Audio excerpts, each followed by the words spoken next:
ಸರ್ವದಾ ಮೊದಲಿಗೆ ಆರಾಧ್ಯ ದೇವರಾದ ಸಂತ ಸೇವಾಲಾಲರನ್ನು ಎನ್ನ ಮನದಲ್ಲಿ ಸ್ಮರಿಸಿಕೊಂಡು ಶ್ರೀಮತಿ ಬಾಳಮ್ಮ ಬಣ್ಣದ ಪ್ರೌಢಶಾಲೆ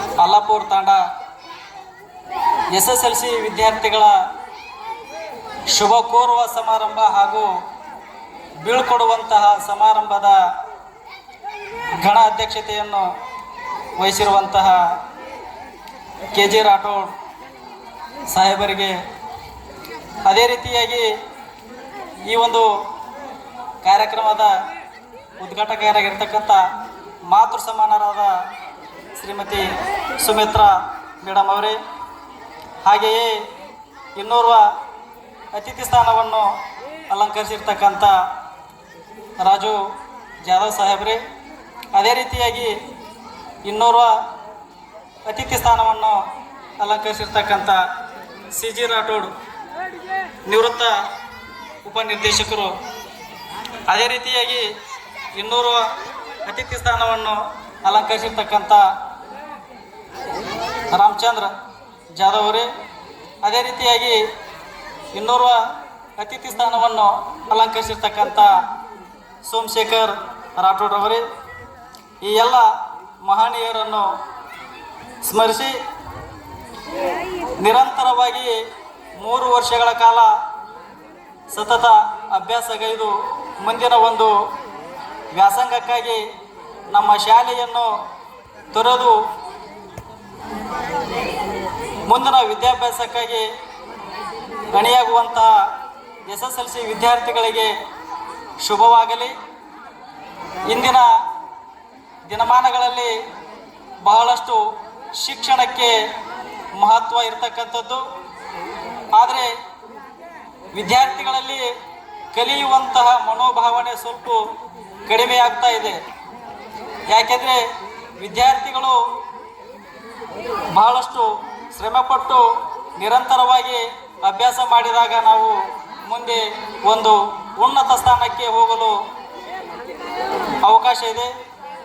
ಮನೆಯಲ್ಲಿ ನಮ್ಮ ತಂದೆ ತಾಯಿಗಳು ಸಾಕಷ್ಟು ಬಡತನದಿಂದ ಮಹಾನ್ ವ್ಯಕ್ತಿ, ಅವರು ಕೂಡ ಸಾಕಷ್ಟು ಬಡತನದಲ್ಲಿ ಬೆಳೆದು ತಾವು ಒಂದು ಸಂವಿಧಾನವನ್ನು ರಚನೆ ಮಾಡಿರ್ತಕ್ಕಂಥ ಮಹಾನ್ ವ್ಯಕ್ತಿ.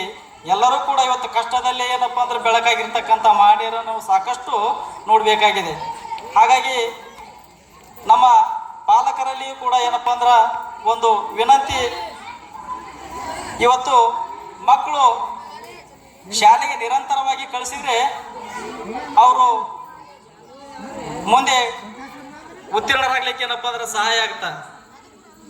ಯಾಕಂದ್ರೆ ಬಡತನದಲ್ಲೇ ಇದ್ದಾಗ ನಾವೇನಪ್ಪ ಅಂದ್ರೆ ಎಲ್ಲರನ್ನು ಕಷ್ಟಪಟ್ಟವ್ರಿಗೆ ಓದಿಸಿ ಮುಂದೇನಪ್ಪ ಅಂದ್ರೆ ನಮ್ಮ ಒಂದು ಶಾಲೆಯ ಕೀರ್ತಿ ಆಗಿರ್ಬೋದು, ಊರಿನ ಕೀರ್ತಿ ಆಗಿರ್ಬೋದು,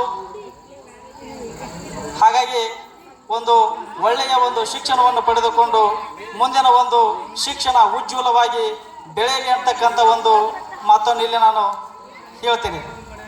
ಅದೇ ರೀತಿಯಾಗಿ ಇಲ್ಲಿ ನಮ್ಮ ಶಾಲೆಗೆ ನಿರಂತರವಾಗಿ ಏನಪ್ಪ ಅಂದ್ರೆ ದಾನಿಗಳು ಕೂಡ ಏನಪ್ಪ ಅಂದ್ರೆ ನಿಮಗೆ ಇದ್ದಾರೆ. ಶ್ರೀ ಸೋಮಶೇಖರ್ ರಾಠೋಡ್ ಅಂತಕ್ಕಂಥ ಮಹನೀಯರು ನಮ್ಮ ವಿದ್ಯಾರ್ಥಿಗಳಿಗೆ ಪ್ರತಿ ವರ್ಷನೂ ಕೂಡ ಏನಪ್ಪ ಅಂತಂದ್ರೆ ಪ್ರಥಮ ಸ್ಥಾನ ಗಳಿಸಿರ್ತಕ್ಕಂಥ ವಿದ್ಯಾರ್ಥಿಗಳಿಗೆ 15,000 ರೂಪಾಯಿ, ದ್ವಿತೀಯ ಸ್ಥಾನವನ್ನು ಪಡೆದಿರ್ತಕ್ಕಂಥ ವಿದ್ಯಾರ್ಥಿಗಳಿಗೆ 10,000 ರೂಪಾಯಿ, ತೃತೀಯ ಬಹುಮಾನವನ್ನು ಪಡೆದಿರ್ತಕ್ಕಂಥ ವಿದ್ಯಾರ್ಥಿಗಳಿಗೆ 7,000 ರೂಪಾಯಿಯನ್ನು ಪ್ರತಿ ವರ್ಷನೂ ಕೂಡ ಪಡೆದುಕೊಂಡಿರ್ತಾರೆ. ಹಾಗಾಗಿ ಅಂತಹ ಮಹನೀಯರನ್ನು ಇಲ್ಲಿ ನಾವು ಸ್ಮರಿಸಿಕೊಳ್ಬೇಕಾಗಿರ್ತಕ್ಕಂಥದ್ದು ಹೆಮ್ಮೆಯ ಸಂಗತಿ. ಅದೇ ರೀತಿಯಾಗಿ ರಾಮಚಂದ್ರ ಜಾಧವ್ ಅಣ್ಣವರು ಕೂಡ ಏನಪ್ಪ ಅಂದ್ರೆ ನಮ್ಮ ಶಾಲೆಗೆ ನಿರಂತರವಾಗಿ ಏನಪ್ಪ ಅಂದ್ರೆ ಸಹಾಯ ಸಹಕಾರ ಮಾಡಿಕೊಳ್ತಾ ಬಂದಿದ್ದಾರೆ.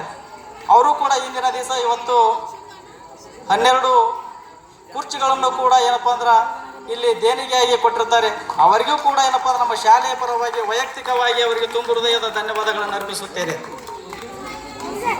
ಹಾಗೆಯೇ ವಿದ್ಯಾರ್ಥಿಗಳು ಕೂಡ ಏನಪ್ಪ ಅಂದ್ರೆ ಶಾಂತಿ ರೀತಿಯಿಂದ ಈ ಒಂದು ಕಾರ್ಯಕ್ರಮವನ್ನು ವೀಕ್ಷಿಸಿ ಯಶಸ್ವಿಗೊಳಿಸಬೇಕೆಂದವರಲ್ಲಿ ವಿನಂತಿಸುತ್ತಾ ನನಗೆ ಪ್ರಾಸ್ತಾವಿಕವಾಗಿ ಮಾತನಾಡಲು ಅನುವು ಮಾಡಿಕೊಟ್ಟಿರ್ತಕ್ಕಂಥ ವೇದಿಕೆಗೆ ನಾನು ತುಂಬ ಹೃದಯದ ಧನ್ಯವಾದಗಳನ್ನು ಅರ್ಪಿಸಿ ಮುಗಿಸುತ್ತೇನೆ. ಎರಡು ಪ್ರಾಸ್ತಾವಿಕ ಹಿತನುಡಿಗಳನ್ನು ತಿಳಿಸಿದಂಥ ಗುರುಗಳಿಗೆ ಧನ್ಯವಾದ.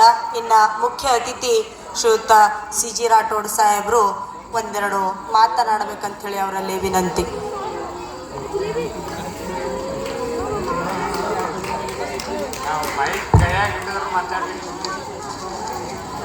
ಫಿಕ್ಸ್ ಇಲ್ಲಲ್ಲ ಇದು,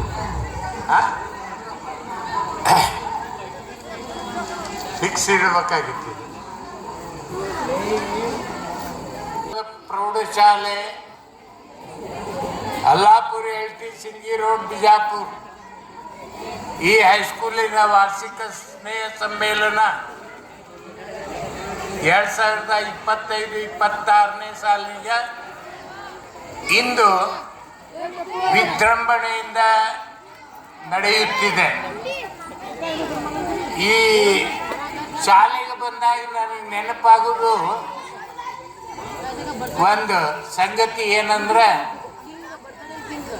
1981ರಲ್ಲಿ ನಾನು ಸರ್ಕಾರಿ ಹೈಸ್ಕೂಲ್ ಕೂಡ್ಗಿ ಹೈಸ್ಕೂಲಿಗೆ ಪ್ರಮೋಷನ್ ಆಗಿ ಹೆಡ್ ಮಾಸ್ಟರ್ ಅಂತ ಹೋದೆ.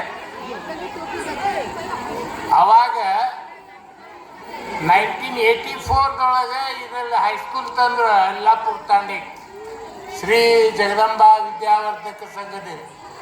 ಅದಕ್ಕೆ ಹೆಡ್ ಮಾಸ್ಟರ್ ಆಗಿ ನನ್ನ ಫ್ರೆಂಡ್ ಎನ್ನೆಗೆ ಹಚ್ಚಿನ ಮಾತು ಅವ್ರಿಗೆ ಕೊಟ್ಟರು. ಅವ್ರಿಗೆ ಕೊಟ್ಟಾಗ ನಮ್ಮ ಫ್ರೆಂಡ್ ಅವ ಸ್ವಲ್ಪ ಶಾಣೆನೂ ಇದ್ದ, ಸಂಜೆಗೆ ಭಾಳ ಶಾಣೆ ಆಗಿಬಿಡ್ತಿದ್ದ. ರಾತ್ರಿ ಆತಂದ್ರೆ ಭಾರಿ ಶಾಣೆ ಅವ, ಹಗಲತ್ತ ದುಡಿಯವ, ರಾತ್ರಿ ಶಾಣೆತನ ಭಾಳ. ಅದಕ್ಕೆ ನಾ ಏನು ಮಾಡ್ತಿದ್ದೆ, ನಮಗೆ ಗುರ್ತಿದ್ದ ಎಲ್ಲ ಫ್ರೆಂಡ್ಸ್ಗಳು ತಮ್ಮ ಮಕ್ಕಳಿಗೆ ಇಲ್ಲೇ ಹಚ್ಚಿರಪ್ಪ ಬಾಳಮ್ಮ ಬಣ್ಣದಂತೇಳಿ ಅವರಿಗೆ ತಂದು ಹುಡುಗರ ಹೆಸರು ಹಚ್ಚಿ ಅವಾಗ ನಿನ್ನ ಕ್ಲಾಸ್ ಪ್ರಾರಂಭ ಆಯ್ತು. ಎದುರಿಗಿತ್ತಲ್ಲ ಅಲ್ಲಿ ಜಾಗದೊಳಗೆ ಮೊದಲು ಇತ್ತು, ಆನಂತರ ಎಲ್ಲೆಲ್ಲೋ ಸುತ್ತು ಹೊಡೆದು ಬಂತು. ಎಲ್ಲೆಲ್ಲಿ ಹೋಗಿತ್ತು 1984ದೊಳಗೆ ನಮ್ಮ ಫ್ರೆಂಡ್ ಹೆಡ್ ಮಾಸ್ಟರ್ ಆದರು, ನಂತರ ಬೇರೆ ಬೇರೆ ಆದರು. 2004ರೊಳಗೆ ನಾ ಏನು ರಿಟೈರ್ಮೆಂಟ್ ಆದೆ. ರಿಟೈರ್ಮೆಂಟ್ ಆಗಿ ಜಗದಂಬಾ BEd ಕಾಲೇಜಿಗೆ ಪ್ರಿನ್ಸಿಪಾಲ್ ಅಂತ ಹೋದೆ. ರಿಟೈರ್ ಆದ ನಂತರ, ನಿವೃತ್ತಿ ನಂತರ. ಅವಾಗ ಈ ಹೈಸ್ಕೂಲ್ ಓಡಾಡಲಿಕ್ಕತ್ತಿತ್ತು. ಒಂದು ಕಡೆ ಬಂದು ನನಗೆ ಅದಕ್ಕೆ ಅಸ್ತಿತ್ವ ಸಿಕ್ತು. ಪವಾರ್ ಅಂತ ಹೆಡ್ ಮಾಸ್ಟರ್ ಇದ್ದ, ಏನೋ ಮಾಡ್ದ, ಕಟ್ಟಡ ಆಯ್ತು, ಫಿಕ್ಸ್ ಆಯಿತು. ಇಲ್ಲಿ ಈ ಹೈಸ್ಕೂಲಿನ ಬೆಳವಣಿಗೆ ಈ ರೀತಿ ಆಗ್ತದಂದ್ರೆ ನಾವು ವಿಚಾರ ಮಾಡಿದ್ವಿ ಗೌರ್ಮೆಂಟ್ ಹೈಸ್ಕೂಲ್ ತರುನೇನು ಅಂತೇಳಿ. ಆದರೆ ಇದೇ ಬಂದಿತ್ತು. ಇರಲಿ, ಮಕ್ಕಳು ಎಲ್ಲಿ ಕಲ್ತರು ಅಷ್ಟೇ, ಗೌರ್ಮೆಂಟ್ ಹೈಸ್ಕೂಲ್ ಆಗಲಿ, ಪ್ರೈವೇಟ್ ಆಗಲಿ, ಎಡೆಡ್ ಆಗಲಿ. ಬಹುತೇಕ ನಿಮ್ದೆಲ್ಲ ಎಡೆಡ್ ಆಗ್ಯದಲ್ಲ, ಎಲ್ಲರ ಪಗಾರ ಆಗ್ಯದಿಲ್ರಿ? ಇನ್ನೂ ಇಲ್ಲ, ಇನ್ನೂ ಬರಬೇಕು. ಬಂತಂದ್ರೆ ನಿಮ್ಮದು ನೀವು ಚೆನ್ನಾಗಿದ್ರೆ ಮಕ್ಕಳು ಚೆನ್ನಾಗಿರ್ತಾರ್ರಿ, ಮಕ್ಕಳು ಚೆನ್ನಾಗಿದ್ರೆ ಹೈಸ್ಕೂಲ್ ಚೆನ್ನಾಗಿರ್ತಾರೆ. ಒಂದಕ್ಕೊಂದು ಲಿಂಕ್ ಇದು. ಯಾಕಂದ್ರೆ ಇಲ್ಲಿ ನಾವು ಮುಖ್ಯವಾಗಿ ಏನು ನೋಡಬೇಕು ಅಂತಂದ್ರೆ ಒಬ್ಬ ವ್ಯಕ್ತಿಯ ಪರಿವರ್ತನೆಯ ಕಾಲದ ಶಿಕ್ಷಣ ಇದು. 8th 9th 10th ಅವರು ವ್ಯಕ್ತಿತ್ವದೊಳಗೆ, ಪರ್ಸ್ನಾಲಿಟಿ ಒಳಗೆ ಏರ್ನಾಗಿರ್ತಾರೆ. ಅವಾಗ ಅದರೊಳಗೆ 9th ಸಂಭಾಳಿಸೋದು, 6ನೇ ಸಂಭಾಳಿಸೋದು ಭಾಳ ಕಷ್ಟ. ಯಾಕಂದ್ರೆ ವಯೋಮಾನ ಹೆಂಗಿರ್ತದದು, ಟರ್ನಿಂಗ್ ಪಾಯಿಂಟ್ ಅವೆಲ್ಲ.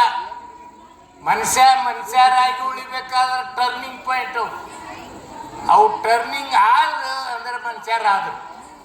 ಒಂದಳೆ ಆಗಲಿಲ್ಲ ಅಂದ್ರೆ ಇಟ್ಟಂಗಿ ಬಟ್ಟಿ ಹಾಳಾದ್ರು. ಅದಕ್ಕೆ ಆ ವೇಳೆದಾಗ ನಾವು ಇದನ್ನು ಮಾಡಬೇಕು ಅಂತೇಳಿ SSLC ವಿದ್ಯಾರ್ಥಿಗಳಿಗೆ ಎಷ್ಟು ಮಂದಿ ಅದೀರಿ ಅಂತ ಕೇಳಿದ್ರೆ 25 ಮಂದಿ ಅದಾರಂತ. ಇಲ್ಲಿ ಬರೀ 25 ಇಷ್ಟ ಆಗ್ತದು. ಅವರು ಹೆಡ್ ಮಾಸ್ಟರು ಟೀಚರ್ಸ್ ಏನು ಮಾಡ್ಯಾರ, ಸೋಸಿ 25 ಇಟ್ಟಾರ ಅವರು. ಯಾಕಂದ್ರೆ ಮುಂದೆ ತಮ ಕಂಟಕ್ಕೆ ಬರಬಾರ್ದು ಅಂತ. ಈ ವಿದ್ಯಾರ್ಥಿಗಳು ಉಳಿದವ್ರು ಏನು ಮಾಡ್ತಾರೆ, ಮುಂಜಾನೆ ಎದ್ದು ಕೂಡಲೇ ಇಟ್ಟಂಗಿ ಬಟ್ಟಿಗೆ ಹೋಗ್ಬಿಡ್ತಾರೆ. ಎಲ್ಲಿ ಹೋಗಿದ್ದು? 2ಕ್ಕೆ ಸಾಲಿಗೆ ಬರೋರು, 2ಕ್ಕೆ ಇಟ್ಟಂಗಿ ಬಟ್ಟಿ ಮುಗಿಸಿ ಸಾಲಿಗೆ ಬರೋರು. ಅಂದ್ರೆ ನಮ್ಮ ಇಲ್ಲಿ ಶಿಕ್ಷಣ ಹೆಂಗೆ ತಿಳ್ಕೊತದ? ಅದು ಅವರಿಗೆ ಅನಿವಾರ್ಯ ಕಾರಣ ಅದ. ಇಟ್ಟಂಗಿ ಬಟ್ಟಿಗೆ ಹೋಗಬೇಕು, ಯಾಕಂದ್ರೆ ಜೀವನ ಸಾಗಿಸ್ಬೇಕಲ್ಲ. ಆದ್ರೆ ಮುಂದೆ ಏನದ, ಒಂದು ವೇಳೆ 10th ಅರ್ಧಕ್ಕೆ ಬಿಟ್ಟಿದ್ರೆ ಮುಂದೆ ಅವ್ರಿಗೆ ಚಾನ್ಸಸ್ ಕೊಟ್ಟು ಕರೆಸಿ ಪರೀಕ್ಷೆದೊಳಗೆ ಪಾಸ್ ಮಾಡಿರಿ. ಅವಾಗ ನಿಮಗೆ ಪರ್ಸೆಂಟೇಜಕ್ಕೆ ಧಕ್ಕೆ ಬರುವುದಿಲ್ಲ. ಚಾನ್ಸ್ದೊಳಗೆ ಕೊಡ್ರಿ ಬೇಕಾದ್ರೆ. ಅದಕ್ಕೆ ಇದೊಂದು ಇಷ್ಟು ಹೇಳಿ SSLC ವಿದ್ಯಾರ್ಥಿಗಳಿಗೆ ಒಂದೇ ಮಾತು, ಯಾರದಿರಿ ಒಂದು ಸ್ವಲ್ಪ SSLC ಅವರು ಕೈ ಎತ್ತಿರಿ ನೋಡ್ರು. ಈಗ ನಿಮಗೆ ವಿದ್ಯಾ ಬರ್ಬೇಕಂದ್ರೆ ವಿನಯ ಇರಬೇಕು. ವಿನಯ ಅಂದ್ರೆ ಏನು ಅನ್ನೋದು ಗೊತ್ತಾಗುತ್ತೆ. ವಿನಯ ಅಂದ್ರೆ ಸಂಭಾವಿತತನ. ಎಲ್ಲದಕ್ಕೆ ಸಂಭಾವಿತತನ ಅಂತ ಗೋಣಾಳಿಸಾಡೋದು ಅಲ್ಲ.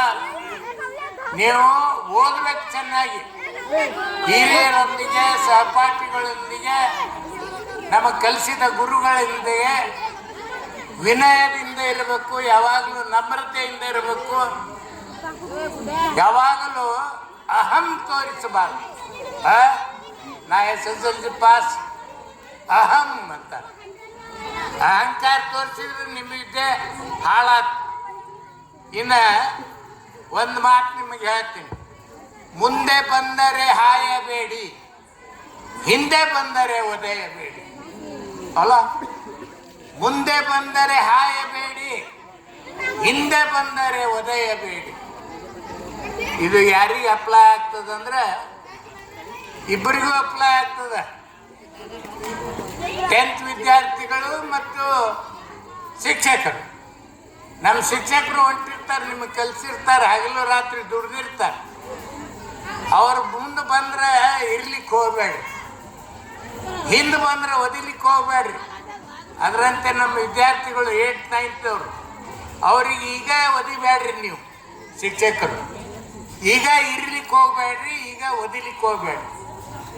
ಅವರಿಗೆ ಸಂಭಾಳಿಸಿ ದಾರಿಗೆ ತರಬೇಕು ಅಂತೇಳಿ ಒಂದು. ಆದ್ದರಿಂದ ನಮಗೆ ಇಲ್ಲಿ ಒಂದು ಅಂಶ ನಾ ಕಂಡಿಡು, ಏನು ಈ ವರ್ಷದೊಳಗೆ ಏನೇನು ಮಾಡಿರಿ ವರದಿ ಇಲ್ಲ ನಿಮಗೆ, ವರದಿ ಮಂಡನೆ ಅಂತ. ಈ ವರ್ಷ ಹುಡುಗರು ಏನೂ ಬರದೇ ಇಲ್ಲ. ಬರ್ದಾರಂದ್ರೆ ಹಸ್ತಪ್ರತಿಯರ ತಯಾರು ಮಾಡಬೇಕು. ಅದೇ ಮಾಡಬೇಕು. ಮಾಡಿ ಎಲ್ಲ ಉದ್ಘಾಟಕರಿಂದ ಉದ್ಘಾಟನೆ ಒಂದು ಚಿತ್ರ ತೆಗಿಲಿ ಹುಡುಗರು, ಒಂದು ಬರೀಲಿ, ಪತ್ರ ಬರೀಲಿ, ನಿಬಂಧ ಬರೀಲಿ, ತಮ್ಮ ಅನುಭವ ಬರಲಿ. ಅದನ್ನೆಲ್ಲ ಕೂಡಿಸಿ ಒಂದು ಕೃತಿ, ಹಸ್ತಪ್ರತಿ ಅಂತಾರ. ನೀವೇನು ಪ್ರಿಂಟ್ ಮಾಡಿ ಎಲ್ಲರಿಗೂ ಹಂಚೋದು ಬೇಡ, ಒಂದೇ ಸಾಲಾಗಿ ಇಟ್ಕೊಳ್ರಿ. ಅದೊಂದು ಮಾಡಬೇಕು. ಮತ್ತು ವರದಿ ವಾಚನ ಮಾಡಬೇಕು. ನಮಗೇನು ಗೊತ್ತು, ಈ ಹೈಸ್ಕೂಲ್ ಸ್ಟ್ರೆಂತು 85, 85. ನಾವು ತಿಳಿದಿದ್ದು 150 ಅಂತ ತಿಳ್ಕೊಂಡಿವಿ.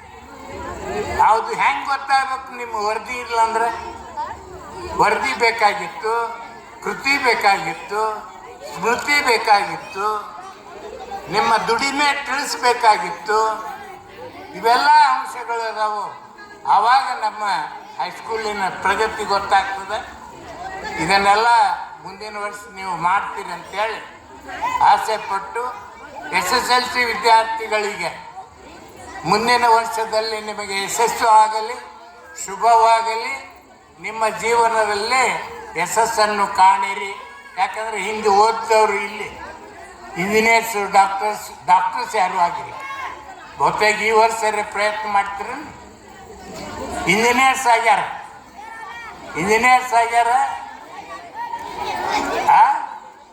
ಸೈನಿಕರು, ಸೈನಿಕರು ಆಗ್ಯಾರ. ಸೈನಿಕ ಸ್ಕೂಲ್ ಯಾವುದಿದ್ರು ಸೈನಿಕರು ಆಗ್ಯಾರ. ವಂಡರ್ಫುಲ್. ಅದಕ್ಕೆ ಇನ್ನಷ್ಟು ಪ್ರಗತಿ ಆಗಲಿ ಅಂಥೇಳಿ ನಾನು ಈ ಜಗದಂಬಾ ದೇವಿ ಮತ್ತು ದುರ್ಗಾದೇವಿಯಲ್ಲಿ ಪ್ರಾರ್ಥನೆ ಮಾಡಿ ನನಗೆ 2 ಮಾತು ಮಾತಾಡಲಿಕ್ಕೆ ಕೊಟ್ಟಿದ್ದಕ್ಕೆ ತಮ್ಮೆಲ್ಲರಿಗೂ ಧನ್ಯವಾದಗಳನ್ನು ಅರ್ಪಿಸಿ ನಾನು ಮಾತು ಮುಗಿಸ್ತೀನಿ. ಜೈ ಹಿಂದ್, ಜೈ ಕರ್ನಾಟಕ.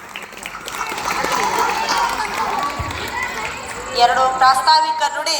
ಗುರುಗಳ ಸಲಹೆಯನ್ನ ನಾವು ಪಾಲನೆ ಮಾಡ್ತೀವಿ. ತಾವೇನೇನ ಸಲಹೆಯನ್ನ ನೀಡಿದ್ದೀರಿ ಅದನ್ನ ಚಾಚು ತಪ್ಪದೆ